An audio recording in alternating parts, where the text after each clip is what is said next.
చేపల పులుసుకు కావాల్సిన పదార్థాలు: శుభ్రం చేసుకున్న చేప ముక్కలు, పచ్చిమిరపకాయలు, టమాటాలు, కొత్తిమీర, ఉల్లిపాయలు, కరివేపాకు, చింతపండు, ఉప్పు, పసుపు, కారం, మసాలా పొడి, అల్లం వెల్లుల్లి పేస్ట్, సరిపడా నూనె. టమాటాలను మెత్తగా ఇలా పేస్ట్ చేసుకోవాలి. ఉల్లిపాయలను కూడా ఇలాగే మెత్తగా పేస్ట్ చేసుకొని ఉంచుకోవాలి. పచ్చిమిరపకాయలను ఇలా నిలువుగా కట్ చేసుకోవాలి.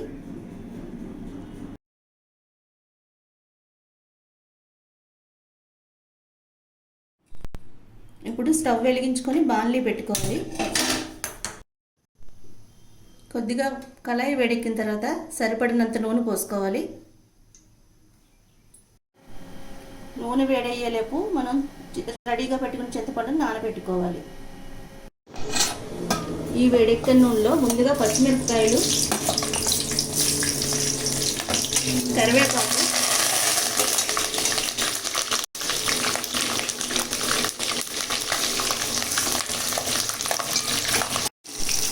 ఇవి కొద్దిగా వేగిన తర్వాత ఉల్లి పేస్ట్ వేసుకొని బాగా వేయించుకోవాలి.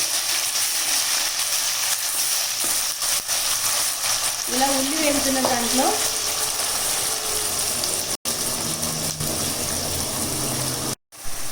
ఇలా వేగుతున్న ఉల్లిలో సరిపడినంత ఉప్పు, పసుపు,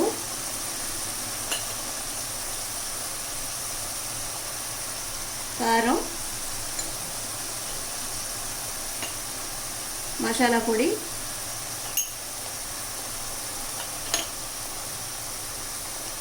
అల్లం వెల్లుల్లి పేస్ట్,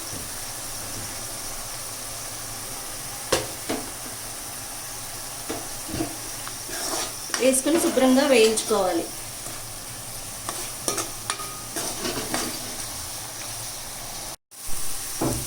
ఇలా వేగుతున్న ఉల్లిలో మనం ముందుగా రెడీ చేసుకున్న టమాటా పేస్ట్ని ఇందులో వేసుకోవాలి. ఇది కూడా బాగా వేగాలి.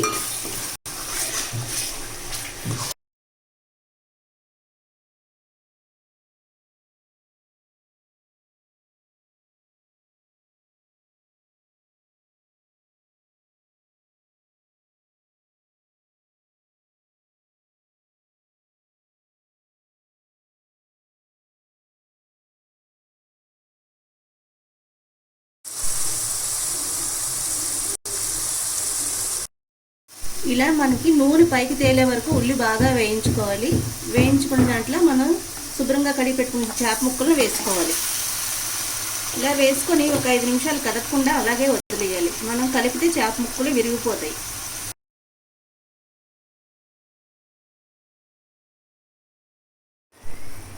ముక్కలకి మసాలా పట్టడానికి ఒక్కసారి ఇలా కొంచెం కుదుపుకోవాలి.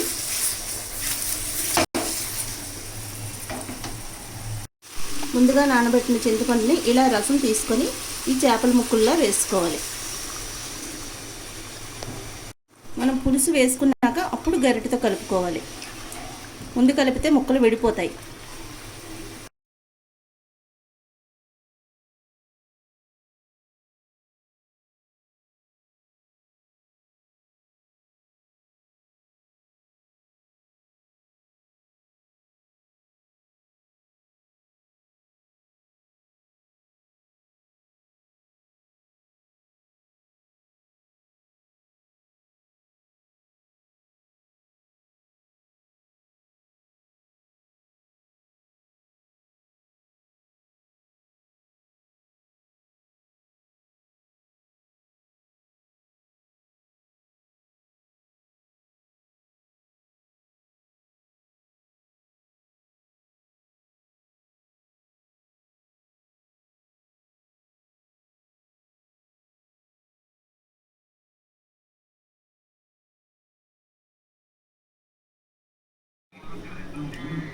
బాగా మగ్గిన పులుసులో కొత్తిమీర వేసుకొని 1 నిమిషం ఉంచి సర్వ్ చేసుకోవడమే. ఇది చపాతీలోకి, అన్నంలోకి చాలా బాగుంటుంది.